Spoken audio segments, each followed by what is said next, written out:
Bonjour mes amis, bonjour tout le monde, ravi de vous retrouver. Aujourd'hui nous allons voir comment utiliser tableau croisé dynamique pour analyser les chiffres d'affaires selon les années et les mois et les jours. Nous avons une date, nous avons hier, month, day et chiffres d'affaires.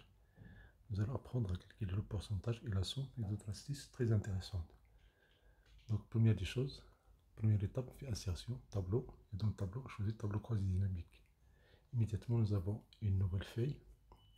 Il suffit de cliquer et de glisser. Si j'ajoute hier dans le champ des lignes, j'ai immédiatement les années dans le champ des lignes. Si j'ajoute chiffre d'affaires dans le champ des valeurs, variable champ d'affaires, immédiatement la somme est calculée. Pour calculer la moyenne, c'est n'importe quelle cellule de colonne B, on fait un clic droit, synthétiser, on choisit moyenne. Et voilà, nous avons la moyenne. On peut changer maintenant le format des nombres. Clic droit. Format de nombre, il suffit de faire ça sur une seule cellule. On prend le nombre de chiffres après la virgule. On laisse 2 par exemple, on fait OK. Et voilà, nous avons la moyenne. On peut encore améliorer, clic droit, format de nombre, on peut ajouter ici, comptabilité. Et OK, donc voilà la moyenne chiffre d'affaires par année. Si on ajoute hier une deuxième fois, on a la somme. Donc on a la somme et on a la moyenne. Même chose, on peut changer ici le format des nombres. On fait ça sur une cellule et toute la table est mise en forme. Clic droit, afficher les valeurs. On prend ici le pourcentage du total.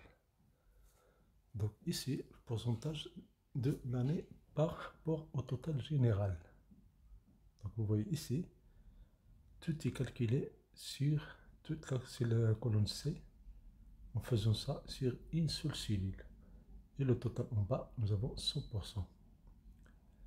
Si on fait un clic droit, on prend afficher les valeurs. Ici, on fait aucun. Immédiatement, nous avons la somme. Donc par défaut, on a la somme.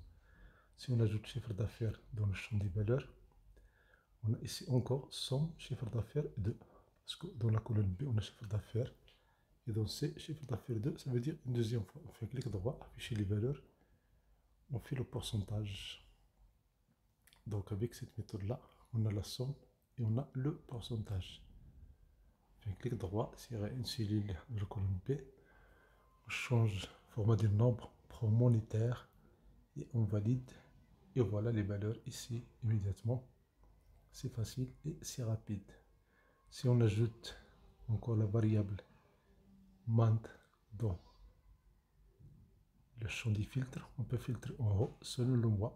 Si vous prenez un mois janvier, vous voyez tous les janvier de ces années-là, de 2014 à 2021. Si on choisit février, voilà les données, la somme et le pourcentage de chaque année du mois février. Une remarque, dans le filtre, on peut ajouter plusieurs variables. Donc, on peut encore ajouter ici hier, puis month.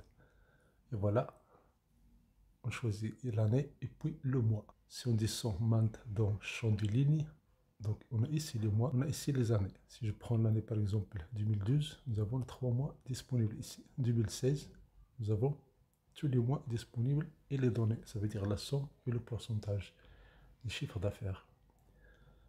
Il suffit de cliquer et de glisser. Si on ajoute encore une fois chiffre d'affaires, nous avons chiffre d'affaires, on prend la colonne D, on fait un clic droit. Ici, vous avez dans le menu là, synthétiser, on prend la moyenne.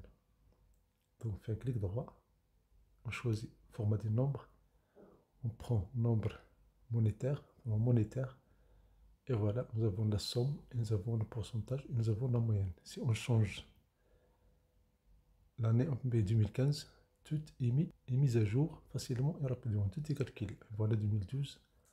Ça permet de visualiser vos données et de vous faire un tableau de bord clair. Si on fait création, disposition de rapport, afficher le format tabulaire. Et dans la cellule B2, il suffit de faire le choix d'une année. Si je mets par exemple 2018, vous avez les données, la somme, le pourcentage et la moyenne de l'année 2018. Un bonus, un astuce très intéressant, vous allez voir, on peut avoir ça sur des feuilles séparées. On clique sur analyse tableau croisé dynamique, puis options, options deuxième fois. Ici afficher et pas des filtres, on choisit hier. Et en bas, vous avez toutes les feuilles, ou bien toutes les années dans une feuille séparés. Ça permet de gagner du temps, ça permet d'avoir des rapports plus détaillés. Merci pour votre temps, merci de vous abonner sur cette chaîne, merci d'activer les notifications pour recevoir des vidéos utiles et agréables.